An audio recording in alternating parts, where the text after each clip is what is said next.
Big Boss season 9 ஒரு பிரளயமே கலந்த ஒரு சீசன் அப்படின்னே சொல்லலாம். முக்கால்வாசி நேரம் சண்டை சச்சரவு, அடிதடி, காதல் இப்படியே தான் போயிட்டு இருந்தது. இந்த சீசன் ஒரு முடிவுக்கு வந்ததுக்கு அப்புறம் எல்லா சீசன்லேயும் இல்லாத ஒரு விஷயம் இந்த சீசனில் தான் இருக்குது. ஏன்னா சீசன் முடிஞ்சதுக்கு அப்புறம் உள்ளே ஏதாவது தவறுகள் பண்ணியிருந்தாலும் வெளியே வந்ததுக்கப்புறம் ஆமாம் இந்த இடத்துல நான் இந்த மிஸ்டேக் பண்ணியிருக்கக்கூடாதுன்னு நினைக்கிறேன், அவங்க மேலே எந்த மிஸ்டேக்கும் இல்லை, இப்படிலாம் பார்த்துட்டு வந்து சொல்லுவாங்கன்னு எதிர்பார்த்தோம். ஆனால் இந்த சீசனை எடுத்துக்கிட்டோன்னா இன்டர்வியூஸில் தான் ஒவ்வொருத்தருடைய வெஞ்சன்ஸும் பயங்கரமாக வெளிவந்துட்டுருக்கு. ஸோ அது மூலயமா அவங்க பர்சனலாக பேசின அந்த ஆடியோக்கள் கூட சோஷியல் மீடியாவில் ரொம்ப வைரலாக போயிட்டுருக்கு. நான் யாரை பற்றி பேசுகிறேன்னு கண்டிப்பாக உங்கள் எல்லாருக்கும் தெரிஞ்சிருக்கும். ஸோ அது எல்லாமே இந்த வீடியோவில் தொடர்ந்து பார்க்கலாம். அதுக்கு முன்னாடி இது வரைக்கும் நம்ம சினி சமூகம் சேனலை சப்ஸ்கிரைப் பண்ணாதவங்க மறக்காமல் சப்ஸ்கிரைப் பண்ணிவிட்டு பக்கத்தில் இருக்க பெல் ஐக்கானையும் மறக்காமல் ப்ரெஸ் பண்ணிடுங்க. அரோரா, துஷார் இவங்க 2 பேருடைய காதல் சர்ச்சை மிகப்பெரிய விஷயமாக பேசப்பட்டது. ஏன்னா அந்த பொண்ணால் தான் இந்த பையன் போயிட்டாரு அப்படிலாம் சொல்லப்பட்டது. ஆனால் உண்மை என்னென்னா, நானே சொல்கிறேன்ட்டு அரோரா ஒரு விஷயத்த சொல்லியிருக்காங்க. ஆமாம், அது உண்மைதான். ஏன் அப்படின்னா, எனக்கு துஷாரை ரொம்ப ரொம்ப பிடிக்கும். அவன் மேலே க்ரஷ் தான், எனக்கு லவ்லாம் கிடையாது. ஆனால் நானும் துஷாரும் இந்த லவ் அந்த ஒரு கான்செப்ட்குள்ளே போகவே கூடாது வெளியே வந்ததுக்கப்புறன்ற ஒரு தாட்டில் தான் இருந்தும். ஏன்னா அவன் என் கூட இருக்கும் போதெல்லாம் அவனோட கெரியர் கண்டிப்பாக பாதிப்படையும், அவன் க்ரோத்தே ஆக மாட்டான், அவன் இப்படியே தான் இருப்பான். அந்த ஒரு விஷயம் எனக்கு வேணாம். நான் என்னோடய கெரியரை பார்க்கணுன்னு நினைக்கிறேன், நான் படிக்கணும்னு நினைக்கிறேன். ஸோ நான் பிக் பாஸ் வீட்டுக்குள்ளே இருக்கும் போது சொன்ன விஷயங்கள் தான் இப்போவும் நான் சொல்கிறேன்ட்டு அவங்க ஒரு சில விஷயங்கள்லாம் சொல்லியிருக்காங்க. ஸோ இந்த அளவுக்கு ஒரு உண்மையை பேசுகிற பொண்ணை நம்ம பார்த்துருக்கவே முடியாது. ஏன்னா வெளியில் அவங்க பிக் பாஸ்க்கு பின்னுனே அவங்கள தனியாக பிரிக்கலாம். பிக் பாஸ்க்கு முன்னாடி அவங்கள ஒரு அக்கான்ட்டு டேக்ல எல்லாம் கொடுத்து பேசிகிட்டு இருந்தாங்க. பிக் பாஸ் பின் அப்புறம் அரோரா வந்து துரோகம் பண்ணிட்டாங்க, அந்த பொண்ணு வந்து சரியான மேனிப்புலேட் பண்ணுறதுல ஃபஸ்ட் கிளாஸில் வந்து டிகிரி முடிச்சிருக்கு இப்படிலாம் சொன்னாங்க. ஆனால் அவன் வந்து யார்கிட்டயும் எதுவும் பேசலை. நான் என்னுடைய தாட்ஸை தான் சொல்லிட்டு இருந்தேன். உங்களுக்கு போட்டு காட்டினதை மட்டுமே வச்சு எல்லாரும் பேசுகிறீங்களே தவிர நாங்கள் எல்லாருமே அதை பற்றி டிஸ்கஸ் பண்ணோம். நான் இந்த பிக் பாஸ் வீட்டுக்குள்ளே வந்ததுக்கு முக்கிய காரணம் மணி. நான் 5 லட்சமாக இருக்கும் போது கண்டிப்பாக ஐயோ 5 லட்சம் தானே நம்ம ப்ரொமோஷனில் சம்பாதிச்சுக்கலாம் அப்படின்னு இருந்தேன். அப்புறம் 8 லட்சம், 10, 15 இப்படி இன்க்ரீஸ் ஆகும்போது நான் எடுத்துடணுன்ற மைண்ட் செட்டுக்கு வந்துட்டேன். உள்ளே வந்தவங்களையும் நான் கேட்டேன், அவங்களும் கண்ணெல்லாம் காட்டினாங்க. நான் கையும் வச்சுட்டேன். அதுக்கப்புறம் அல்வா கொடுத்துட்டு வினோத் அதை எடுப்பார், நான் எதிர்பார்க்கவே இல்லை. ஸோ வினோத் டைட்டில் வின் ஆகாமல் இருந்ததுக்கு முக்கிய காரணம் அரோரா அப்படின்லாம் சொன்னாலும் வினோத் தான் இதை சொந்த முயற்சியில் எடுத்ததாக அவரே சொன்னதுக்கப்புறம் அவங்க ரொம்ப எமோஷ்னல் ஆகிட்டாங்களாம். உண்மையாக சொல்லப்போனால் இவங்களுக்கு நிறைய ஹேட்டர்ஸ் தான் வந்தாங்க. ஏன்னா வினோத்தோடைய ஃபேன்ஸ்லாம் இவங்கள ஹேட் பண்ண ஆரம்பித்ததுனால அதை பற்றி அவங்க சொல்லும் போது வெளியில் என்னை பற்றி தப்பாக பேசினாலும் பரவாயில்ல, அவங்க எல்லாரும் என்னை பற்றி தெரியாதவங்க, ஆனால் என்னை பற்றி தெரிஞ்ச வினோத் என்னை பற்றி புரிஞ்சுக்கிட்டாரு. மற்றபடி எனக்கு ரொம்ப சந்தோஷமாக இருந்தது. அந்த சந்தோஷம் தான் என் கண்ணில் கண்ணீராக வந்தது. அவர் அந்த பணத்தை எடுத்துகிட்டு அழும்போது எனக்கு ரொம்பவே மனசே உடஞ்சி போச்சு. ரொம்ப அப்செட் ஆகிட்டேன்.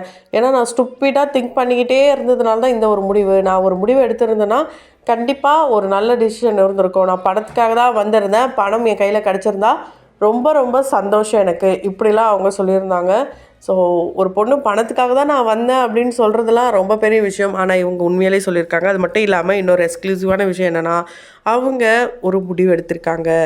அது என்ன முடிவுனா, இதுக்கப்புறம் இந்த மீடியா, சினிமா, இதுக்கப்புறம் மாடலிங் இது எதுவுமே பண்ண மாட்டாங்களா, எல்லாத்துலேருந்தும் குவிட் பண்ணுறாங்களாம்.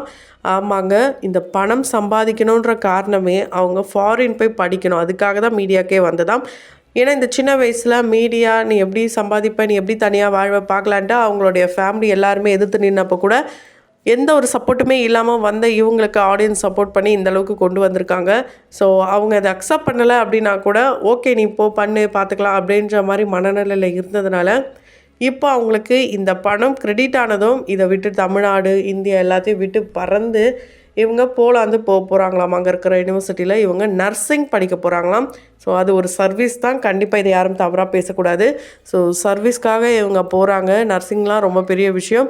இதே மாதிரி தான் பிக் பாஸ் ஜூலியும் நர்சிங் படித்து முடிச்சுட்டு அங்கே இருக்கும் போதே மீடியாவுக்கு வந்தாங்க, பிக் பாஸ்குள்ளே வந்தாங்க. அதுக்கப்புறம் அவங்களுடைய கெரியரே வேறு மாதிரி ஆச்சு. இப்போ ஆளே வேறு மாதிரி ஆகிட்டாங்க, செம்ம அழகாகிட்டாங்க. அண்ட் அவங்களுடைய பர்சனல் லைஃப்பில் ஒரு க்ரோத்து, அவங்க வந்து பார்க்குறதுக்கு ரொம்ப ரொம்ப ஒரு க்ரூமிங் ஆகிட்டாங்கன்னு தான் சொல்ல முடியும். உண்மையிலேயே வளர்ச்சி அண்ட் டிரான்ஸ்ஃபர்மேஷன்னா அவங்களுடைய டிரான்ஸ்ஃபர்மேஷனை எடுத்துக்கலாம். அதிகமாக பேசுகிறதில்ல, ரொம்ப கம்மியாக பேச ஆரம்பிச்சிட்டாங்க. என்ன விஷயமோ அதை மட்டுமே பேசுகிறாங்க. ஸோ எல்லாரையுமே நம்புறது கிடையாது. எந்த இடத்துல எப்படி நடந்துக்கணும், எப்படி ட்ரெஸ் பண்ணணும், இது எல்லாமே அவங்களுக்கு தெரிஞ்சிருக்கு. அதே மாதிரி தான் அரோராவும் இப்போ வந்த இன்டர்வியூஸ்லாம் பார்த்திங்கன்னா அப்படியே சாரீலாம் கட்டி சும்மா செம்மையாக இருந்தாங்க. ஆனால் பிக் பாஸ் போகிறதுக்கு முன்னாடி அவங்க இருந்த அந்த ஒரு ட்ரெஸ்ஸிங் சென்ஸாக இருக்கட்டும், அவங்க போடுற கண்டென்ட்டாக இருக்கட்டும், எல்லாமே டிஃப்ரெண்ட்டாக இருந்தது. இவங்களும் ஒரு டிரான்ஸ்ஃபர்மேஷன் தான். ஸோ நம்ம வீட்டு பொண்ணு எனக்கு குழந்த பிறந்தா கண்டிப்பாக அது அரோரா கிட்ட தான் நான் கொடுப்பேன் அப்படின்லாம் சொல்லியிருப்பார் சபரி. அது எதனால் அப்படின்றது அவர் கூட அங்கே இருக்கும் போது தான் தெரிஞ்சிருக்கும். ரொம்ப தெளிவான பொண்ணு. ஸோ அந்த பொண்ணு பண்ணுற விஷயங்கள்லாம் இந்த குழந்தைங்க பண்ணல அந்த மாதிரி தான் பண்ணும். அதோடைய விஷயத்த கரெக்டாக பார்த்துப்பா. எந்த ஒரு விஷயத்துலையும் இன்ட்ரப்ட் ஆக மாட்டா. ஒரு பையனும் பொண்ணும் பேசினாலே அது தவறாக பார்க்குற இந்த உலகத்துக்கு என்ன தான் சொன்னாலும் புரியாது. அதனால் எப்போவுமே இப்படி இருக்கிற ஒரு பொண்ணு, படிப்புக்கு முக்கியத்துவம் தர பொண்ணு இந்த அளவுக்கு இருக்காங்கன்னா கண்டிப்பாக அவங்க வாழ்க்கையில் முன்னேறுவாங்க அப்படின்றத சபரியும் சொல்லியிருக்காரு. ஸோ ஃபஸ்ட்டு 3 வீக்கும் அவங்க வீட்டுக்கு போகணுன்ற மனநிலையில் இருந்ததுனால அந்த டைமில் அன்பை காட்டின துஷார் மேலே ஒரு க்ரஷ் இருந்திருக்கு. அது ரொம்ப ரொம்ப ரொம்ப பெரிய ஹியூஜ் க்ரஷ்ஷாக இருக்கிறதுனால தான் இப்போ வரைக்கும் கூட நிறைய பேர் என்ன 2 பேர் மேரேஜ் அப்படிலாம் சொல்கிறாங்க. ஸோ அது ஒரு வகையான ஃபீலிங் தான். அதை தான் அவங்க வெளியே வந்து சொல்லியிருக்காங்க. மற்றபடி லவ்லாம் கிடையாதாம், மேரேஜும் கிடையாதாம். நிறைய பேர் இவங்க 2 பேருக்கும் மேரேஜ் அப்படிலாம் கூட சொல்லியிருக்காங்க. இந்த வயசில் இந்த முடிவு தேவையில்லைன்னு நான் நினைக்கிறேன். எந்த முடிவு எடுத்தாலும் படிப்புலாம் முடிச்சுட்டு நான் திரும்பி வரும்போது பார்த்துக்கிறேன் அப்படின்னு சொல்லியிருக்காங்க. உண்மையாலே தெளிவான பொண்ணு தான். எங்கே போனாலும் நமக்கு படிப்பு தான் பெரிய சொத்து. அந்த படிப்பு நம்ம கையில் இருந்ததுன்னா கண்டிப்பாக யாராலையுமே எதுவுமே பண்ண முடியாது. ஸோ இந்த பொண்ணு ஆல்ரெடி ஒரு ப்ரில்லியண்ட்டான பொண்ணுன்னு தான் சொல்ல முடியும். நம்ம பார்த்துருக்கோம். அதை தாண்டி இப்போது இன்னும் நல்லா படிக்க போகிறாங்க, அதாவது ஃபாரின்லாம் போகிறாங்கன்னும் போது அது ரொம்ப நல்ல விஷயம்தான்.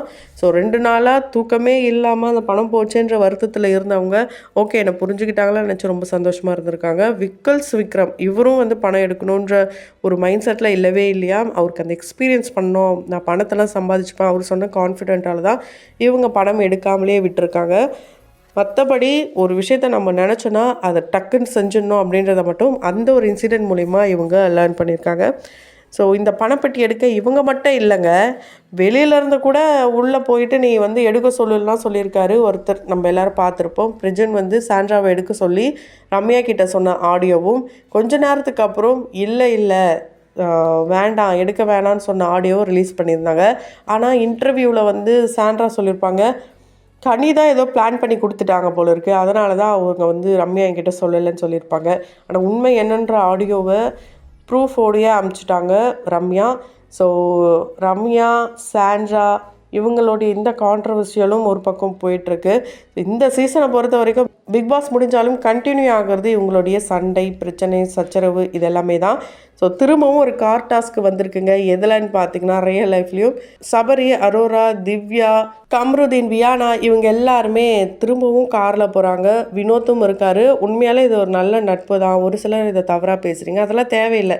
அவங்களுடைய பர்சனல் மை கேர்ள் அப்படின்ட்டு பார்வை சொல்லிட்டாரு. அதுக்காக 24 மணி நேரமும் பாருக்கூடிய வீடியோ போடணுன்னு எந்த அவசியமும் கிடையாது.